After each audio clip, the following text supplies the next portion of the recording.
kişi.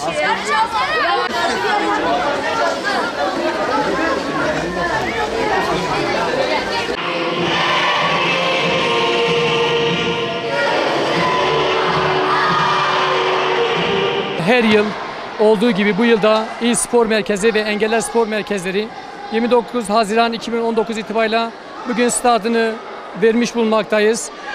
İlimizde toplam 26 branşta yaklaşık 1500'e yakın genç çocuğumuz, çocuklarımız ve genç kardeşlerimiz bu eğitimlerden, bu spor kurslarından faydalanmış olacaklar. Bu 26 branştan farklı branşlar. Bunların içinde kayak var, badminton var, futbol var, okçuluk var. Bu kardeşlerimiz bu eğitimleri alacaklar, bu eğitimin temel bilgilerini alacaklar.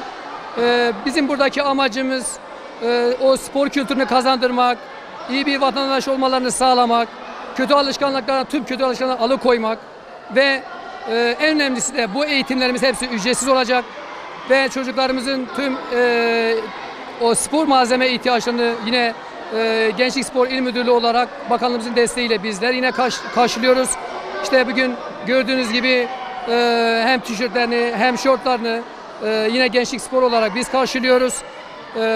Bunun yanında tabii bizim buradaki en büyük amacımız biz altyapı kültürünü kazandırmak. Bu hani o 2 aylık süreç belki çok yeterli olmayacak ama ondan sonraki süreçlere devam edecek.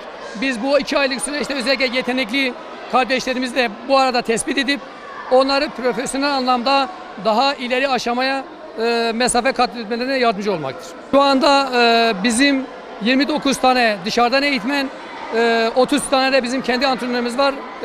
59 tane antrenörümüz bu eğitimlerden genç kardeşlerimize yardımcı olacaklar.